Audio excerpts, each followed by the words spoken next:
मिनश्शैतानिर्रजीम बिस्मिल्लाहिर्रहमानिर्रहीम। शुरू अल्लाह के नाम से जो बहुत मेहरबान और नहायत रहम करने वाला है। लेक्चर हमारा सेकेंड ईयर की क्लास है और सब्जेक्ट है स्टैटिस्टिक्स। चैप्टर हमारे पास 10 और एक्सरसाइज 10.2 के पहले 5 सवाल हम कर चुके हैं। आज इस लेक्चर में क्वेश्चन नंबर 6 से ऑनवर्ड हम करेंगे। क्वेश्चन नंबर 6 को भी अगर आप देखें तो क्वेश्चन नंबर 6 का ए पार्ट, बी पार्ट और सी पार्ट 3 हैं और हर पार्ट में तकरीबन 3 पार्ट मौजूद हैं। ये तकरीबन 9 सवाल बन जाते हैं हमारे। आज के लेक्चर में हम क्वेश्चन नंबर 6 कोशिश करेंगे कि कंप्लीट हो जाए। एक्सरसाइज 10.2 क्वेश्चन नंबर 6 का ए पार्ट बहुत ही खूबसूरत सवाल है। In a normal distribution mean 30, mean कितना है 30 है, and standard deviation 5, standard deviation 5। Find, क्या फाइंड करें? First part, a point that has 15% area below it. Second part, a point that has 28% area above it. और last part यानी third part, 2 points containing middle 95% area. ये हमारे पास 3 part हैं। इसमें हम सबसे पहले इसका फर्स्ट पार्ट देखते हैं। फर्स्ट पार्ट है a point, यानी कि आ का मतलब एक, पॉइंट, एक पॉइंट मालूम करें डैट हैज़ जो 15% एरिया बिलो, जो जिस पॉइंट से बिलो हो एरिया 15%। अब इसी स्टेटमेंट को हम स्टैटिस्टिकल वे में कैसे लिखेंगे? क्योंकि एरिया कहलाता है प्रोबेबिलिटी, तो प्रोबेबिलिटी कितनी है 15%। अब इस पूरी स्टेटमेंट को स्टैटिस्टिकल फॉर्म में लिखने का तरीका, उससे पहले हम अपने क्वेश्चन में तलाश करें क्या हमें कोई पैरामीटर्स गिवन है।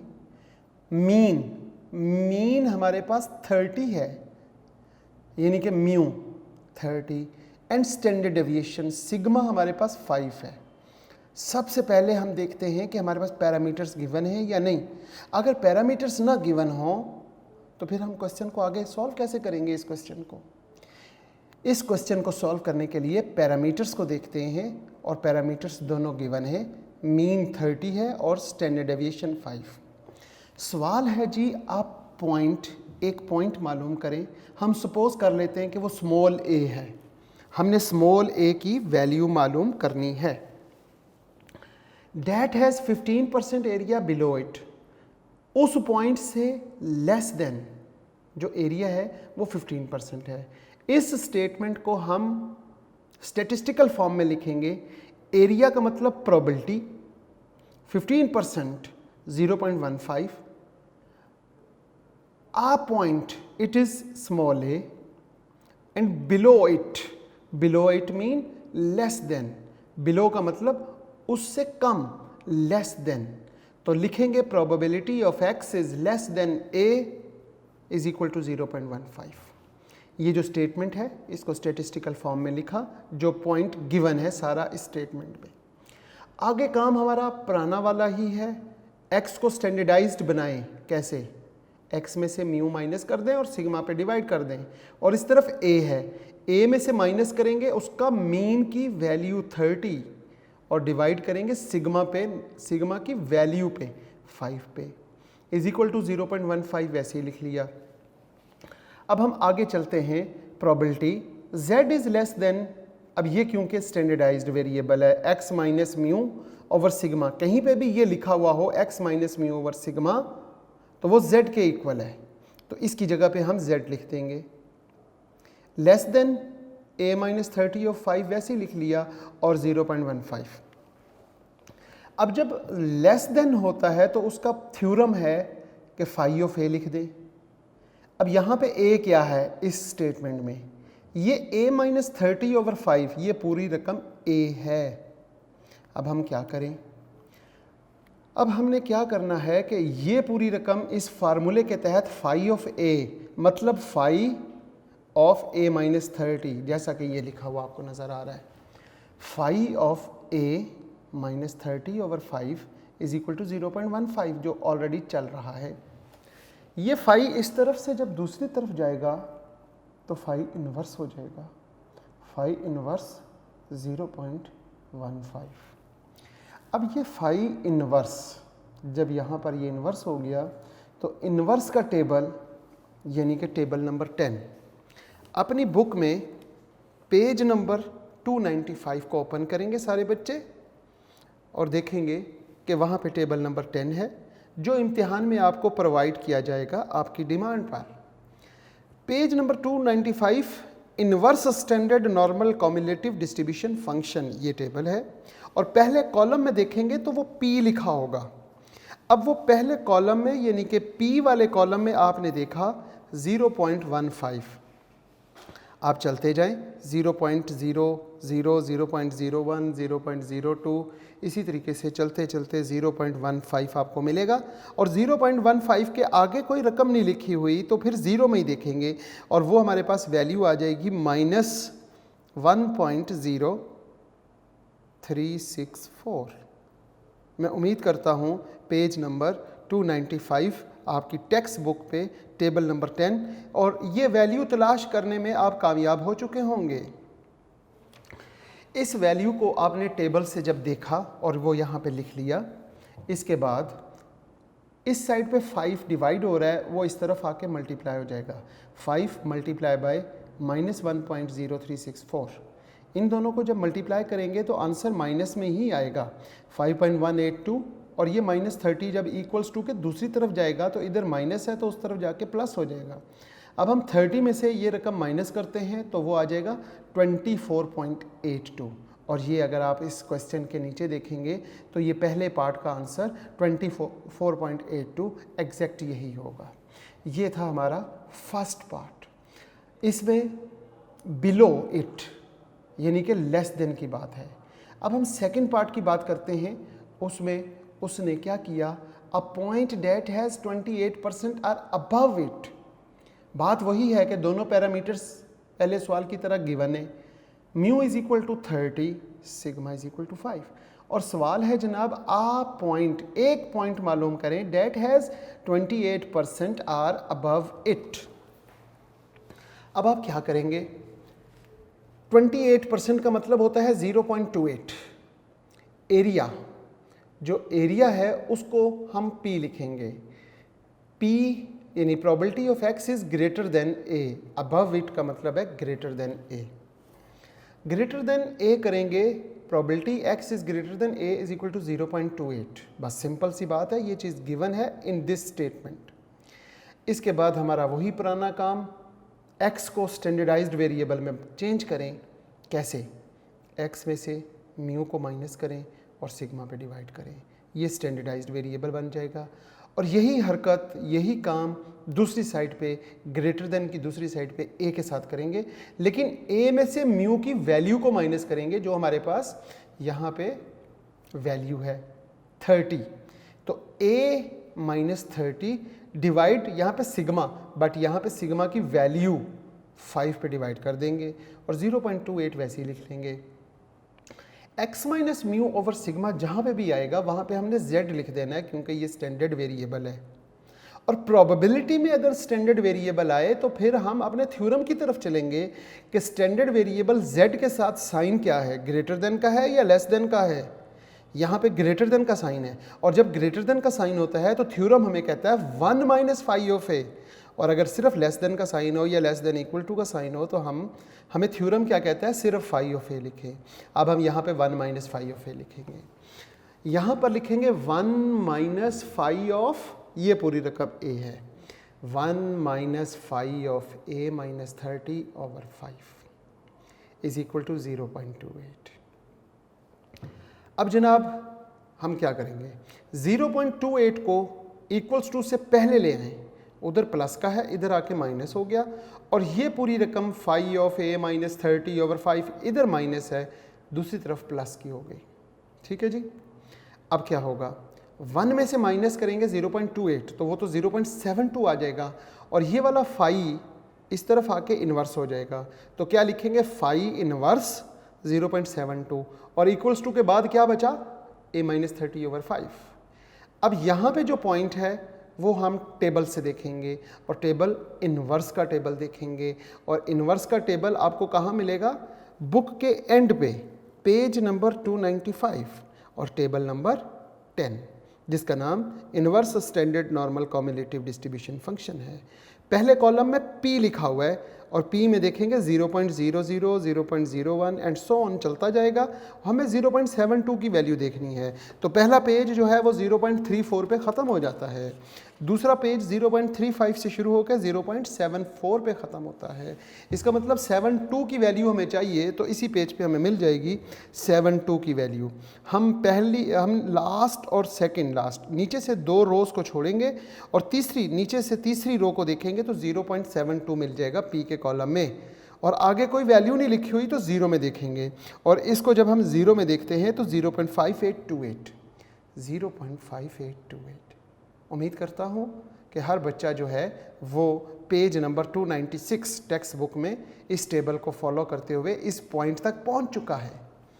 जब ये पॉइंट यहाँ पे हमने लिख लिया तो बाकी काम हमारे पास वही है कि यहाँ पे 5 है, उधर मल्टीप्लाई हो जाएगा, इधर a-30 है, दूसरी तरफ जाके प्लस हो जाएगा 30 प्लस, इनको मल्टीप्लाई किया तो 2.917, इन दोनों को प्लस करेंगे तो 30.917। और बुक के नीचे जो क्वेश्चन लिखा हुआ है, इस क्वेश्चन के नीचे यहाँ पे पहले पार्ट का आंसर लिखा हुआ है और फिर दूसरे पार्ट का आंसर, और दूसरे पार्ट के आंसर को देखेंगे तो वो 32.917 एग्जैक्ट यही है। अब हम इसमें तीसरा पार्ट करते हैं, क्वेश्चन नंबर 6 का ए पार्ट। थोड़ा सा लेंथी है और नया टॉपिक है। इन्वर्स में हमने लेस देन वाला सीखा, हमने ग्रेटर देन वाला सीख लिया, लेकिन अभी तक हमने बिटवीन वाला नहीं सीखा। इस क्वेश्चन में हम बिटवीन को सीखेंगे।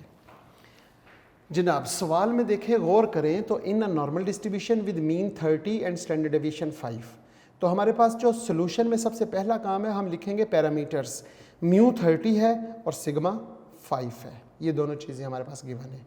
फाइंड क्या करना है, 2 पॉइंट्स, यानी हमने 2 पॉइंट्स मालूम करने, एक पॉइंट का नाम ए रख लेते हैं और दूसरे पॉइंट का नाम बी रख लेते हैं। 2 पॉइंट्स मालूम करने हैं कंटेनिंग्स मिडल 95% एरिया, दरमियान वाला एरिया जो है वो 95% है ए और बी के दरमियान। तो ये जो लिखा हुआ है 2 पॉइंट्स कंटेनिंग मिडल 95% एरिया, इसको हम स्टेटिस्टिकल फॉर्म में, प्रोबेबिलिटी के फॉर्म में कैसे लिखेंगे। एरिया का मतलब होता है प्रोबेबिलिटी, प्रोबेबिलिटी का जवाब है 0.95, 95%, यानी प्रोबेबिलिटी का आंसर है 0.95। क्लियर होगी बात। और 2 point middle, it's mean between, तो first point is A, second point is B, तो A is less than X and less than B is equal to 0.95। ये जो स्टेटमेंट लिखी, इसको स्टेटिस्टिकल फॉर्म में लिखने का ये तरीका है। अब हम आगे चलते हैं। एज वी नो डैट, हम जानते हैं क्या बात, total probability is equal to 1। Total probability जो है वो 1 के इक्वल होती है। अगर मिडल ए और बी के दरमियान वाला एरिया 0.95 है, तो ए से कम, यानी probability x is less than A से कम और बी से ग्रेटर और बिटवीन ए और बी, 3 बातें हो सकती हैं। तो टोटल प्रोबेबिलिटी में 3 बातें होंगी, less than a plus probability between a and b and plus probability b equals to 1। क्योंकि टोटल प्रोबेबिलिटी 1 होती है और टोटल प्रोबेबिलिटी जो है वो इसके इक्वल है। क्लियर है जनाब, इक्वल्स टू 1। अब probability a less than x less than b 0.95 है, हमने यहाँ पे दरमियान में ये जो इसकी जगह पर 0.95 लिख लिया। नेक्स्ट 0.95 को इक्वेशन की दूसरी तरफ ले गए, 0.95 1 में से माइनस किया, और इक्वेशन के पहले शुरू में क्या लिखेंगे, probability x is less than a and probability x is greater than b is equal to 1 minus 0.96। 1 में से जब इसे माइनस करेंगे तो 0.05 हो जाएगा। नाउ हमने क्या कहा, मिडल, हमने जब ये कहा कि इसका जो मिडल एरिया है वो 0.95 है, 0.95 0.95 है, तो 0.95 को माइनस किया तो 0.05 आ गया। जी, जैसा हमने यहाँ पे देखा कि ये 0.95 इधर जाके माइनस हो गया 0.5, तो probability of x is less than a plus probability x is greater than b is equal to 0.5 आ जाएगा। इसी तरीके से हमें एक बात मालूम है, वो बात क्या मालूम है कि probability x is less than a और probability x is greater than b ये दोनों इक्वल होते हैं। अगर ये दोनों इक्वल हैं तो इसका मतलब है कि ये रकम प्लस ये रकम इक्वल्स टू 0.05, और ये दोनों अगर इक्वल हों तो इसको 2 पे डिवाइड कर देंगे तो वो किसी एक की वैल्यू आ जाएगी। हम यहाँ पे देखते हैं probability x is less than equal to a is equal to probability x is greater than b is equal to 0.05, जो यहाँ पे 0.05 है उसको 2 पे डिवाइड करते हैं 0.025 आ जाएगा। इसका मतलब probability x is less than a वो 0.025 और probability x is greater than b वो भी 0.025 है। ये दोनों 0.025 के इक्वल लिख देंगे। अब जब हम इस तरफ सॉल्व करेंगे तो a की वैल्यू आ जाएगी, इस तरफ से सॉल्व करेंगे तो b की वैल्यू आएगी। सॉल्व करने का तरीका क्या है? सॉल्व करने का वही हमने जो पहले से तरीका क्वेश्चन नंबर 5 का a, b और c पार्ट पढ़ा, उसी तरीके के मुताबिक हम यहाँ पे x को स्टैंडर्डाइज्ड वेरिएबल में चेंज करेंगे। x को स्टैंडर्डाइज्ड वेरिएबल में कैसे चेंज करते हैं कि x में से म्यू को माइनस कर देते हैं और सिग्मा पे डिवाइड कर देते हैं, और दूसरी तरफ a में से किसे माइनस करेंगे? म्यू की वैल्यू 30 को और सिग्मा की वैल्यू 5 पे डिवाइड करेंगे, तो a minus 30/5 is equal to 0.025। अब हमारे पास ये स्टैंडर्डाइज्ड वेरिएबल z बन गया, तो यहाँ पर हम क्या लिखेंगे? Probability z is less than, probability z is less than a minus 30/5 is equal to 0.025, और लेस देन का फार्मूला बच्चों को याद होगा फाई ऑफ a माइनस 30/5 होता है, और जब ग्रेटर देन यहाँ पे लेस देन हो तो हम डायरेक्ट लिखेंगे फाई ऑफ, और जब यहाँ पे ग्रेटर देन होगा तो हम क्या लिखते हैं? 1 माइनस। यहाँ पे phi of a minus 30/5 is equal to 0.025, यहाँ से फाई दूसरी तरफ जाके इन्वर्स हो गया। अब हम क्या लिखेंगे? a minus 30/5 is equal to phi inverse 0.025। अब फाई इनवर्स 0.025 ये टेबल वैल्यू हम कैसे देखेंगे? पेज नंबर 295 पे हमारे पास इनवर्स का टेबल मौजूद है, और इनवर्स के टेबल में 0.02 को 5 में देखेंगे। अगर आप इसको पहले कॉलम में देखें तो पहले 0.00 है, फिर 0.01 है, 0.02। आपकी बुक का पेज नंबर 295 और टेबल नंबर 10, उसके पहले कॉलम में तीसरी रो में 0.02 आपको नज़र आ चुका है बच्चों को, उसको हमने 5 के कॉलम में देखना है। पहला कॉलम 0 का है, दूसरा कॉलम 1 का, तीसरा कॉलम 2 का, चौथा कॉलम हमारे पास 3, इसी तरह आगे कॉलम 4 और आगे कॉलम 5 है। वहाँ पे आपको जवाब मिलेगा -1.9600। तो ये टेबल वैल्यू आपको मिल गई -1.96। -1.96 जब आपको टेबल से वैल्यू मिल गई तो ये 5 दूसरी तरफ जाके मल्टीप्लाई हो जाएगा और ये 30 दूसरी तरफ जाके प्लस हो जाएगा। 30 माइनस इन दोनों को मल्टीप्लाई करने से 9.8 आ गया। 30 में से 9.8 माइनस किया तो 20.2 आपके पास आंसर आ गया।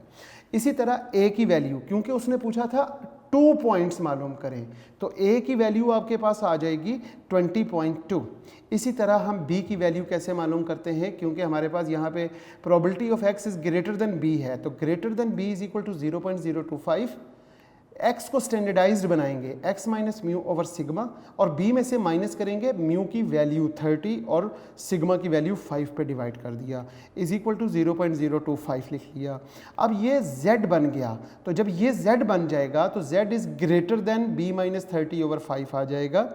तो जब ग्रेटर देन होता है तो उसमें हम क्या लिखते हैं? 1 minus phi of a minus 30/5, a b minus 30, यहाँ पे क्योंकि a लिखा गया है, यहाँ पे हमने b लिखना है, आगे यहाँ पे ये सारा b है, तो यहाँ पे b minus 30 over 5 is equal to 0.025। अब ये 0.025 इक्वेशन के इस तरफ लेके आएंगे, माइनस हो जाएगा, और ये माइनस वाली वैल्यू दूसरी तरफ चली जाएगी तो वो प्लस हो जाएगी। यहाँ पे शिफ्ट कर देंगे, a की जगह पर आपने b लिखना है। अब हम यहाँ पे क्या करते हैं, 1 माइनस 0.025 को माइनस करते हैं, 0.975 आ गया। आगे लिखेंगे 5 ऑफ, यहाँ पे b माइनस 30 ओवर 5 क्योंकि b चल रहा है, b माइनस 30 ओवर 5। अब हम ये 5 ऑफ b माइनस 30 ओवर 5 को इस तरफ ले आते हैं, 5 इस तरफ आके इन्वर्स हो गया। अब ये इन्वर्स वैल्यू फिर हम टेबल नंबर 10 में जाके देखेंगे जो पेज नंबर 295 पर है। आप जल्दी से पेज नंबर 295 अपना देखेंगे, और उसके आगे जो पहला पेज है वो 0.00 से शुरू होकर 0.34 पे ख़त्म हो जाएगा। दूसरा पेज में अगर p की वैल्यू देखें तो 0.35 से लेकर 0.74 पे ख़त्म हो रहा है। हमें क्या चाहिए, 0.97, वो अंडरस्टूड है पेज नंबर 297 जो लास्ट पेज है इस टेबल का, उसमें मौजूद है। p के कॉलम में देखेंगे 0.97, नीचे से अगर आप पहले आखिरी वैल्यू देखें तो 1 है, उससे ऊपर 0.99, 98 और 97। 97 को आपने किस में देखना है, 97 को 5 के कॉलम में देखना है। तो यहाँ से जब आप 97 को 5 के कॉलम में देखेंगे तो जवाब वही आएगा 1.96, प्लस में आ जाएगा। इस तरफ हमारे पास 1.96 माइनस में आया था और इस तरफ प्लस में आ गया। अब ये 5 उसी तरह से सेम एज इट इज़ इधर मल्टीप्लाई किया, 5 को 1.96 से मल्टीप्लाई किया तो 9.8 आ गया, और 30 दूसरी तरफ जाके प्लस हो जाएगा, 30 पे प्लस करेंगे तो 39.8। अज़ीज़ तुलबा व तालबात, आपने यहाँ पर जैसे ये b लिखा हुआ है तो बाय चांस वो यहाँ से जब हमने इसको कॉपी पेस्ट किया तो वो b चेंज ना हो सका, लेकिन आप अपने नोट्स बनाते हुए यहाँ पे a की जगह पर इस साइड पे b लिखेंगे और इस साइड पे a लिखेंगे।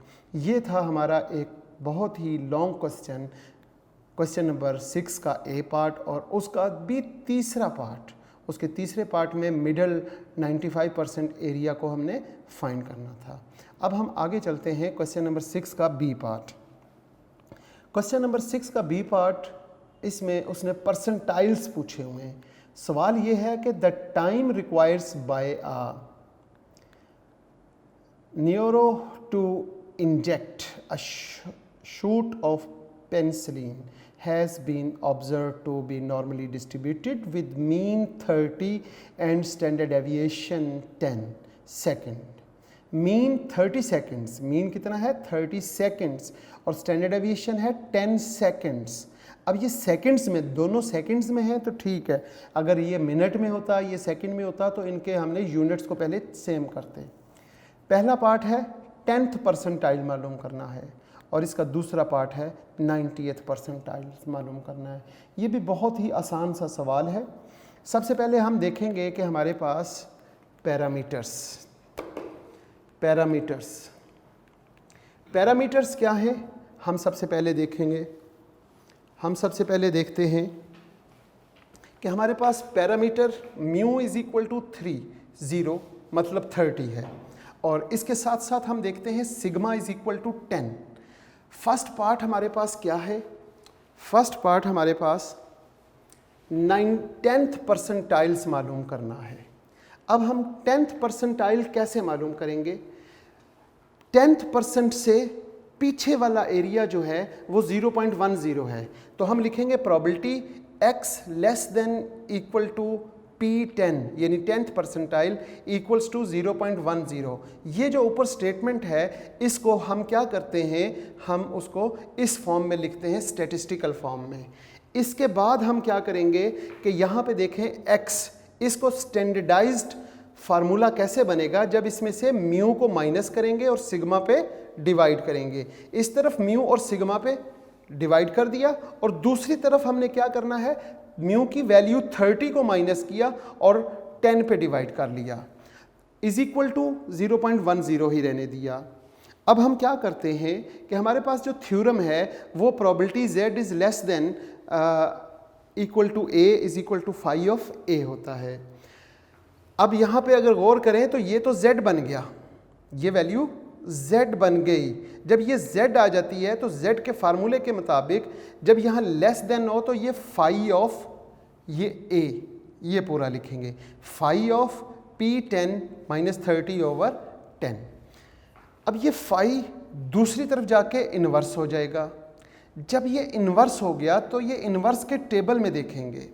आपके पास इन्वर्स का टेबल नंबर 10 है 295 पेज पर। अब जाके 0.10 पहले पेज पे देखेंगे तो 0.10 को टेबल में देखने से हमारे पास वैल्यू आई माइनस 1.2816। ये टेबल वैल्यू आपके पास गिवन है बाय यूजिंग टेबल, ये वैल्यू आ गई। 10 यहाँ डिवाइड हो रहा था, उसके साथ मल्टीप्लाई हो जाएगा, तो मल्टीप्लाई होकर 12.816 आ जाएगा। और यहाँ पे माइनस 30 है, दूसरी तरफ जाके प्लस 30 हो गया। अब 30 में से ये वैल्यू माइनस कर दें तो 30 माइनस 12.817, तो P10 इज इक्वल टू 17.2। इसी तरह हमारे पास यहाँ पे P10 की वैल्यू आ गई। अब हमारा नेक्स्ट पार्ट है, हमने 90th परसेंटाइल मालूम करना है। हमने यहाँ पे सेकंड पार्ट में 90th परसेंटाइल मालूम करना है। अपने क्वेश्चन में पैरामीटर्स को देखें, म्यू इज इक्वल टू 30 और sigma is equal to 5 already आपके पास गिवन है। फाइंड क्या करना है? फाइंड करना है 90th percentile, it is equal to P90। P90 is equal to question mark, it's mean P90 मालूम करना है आपने।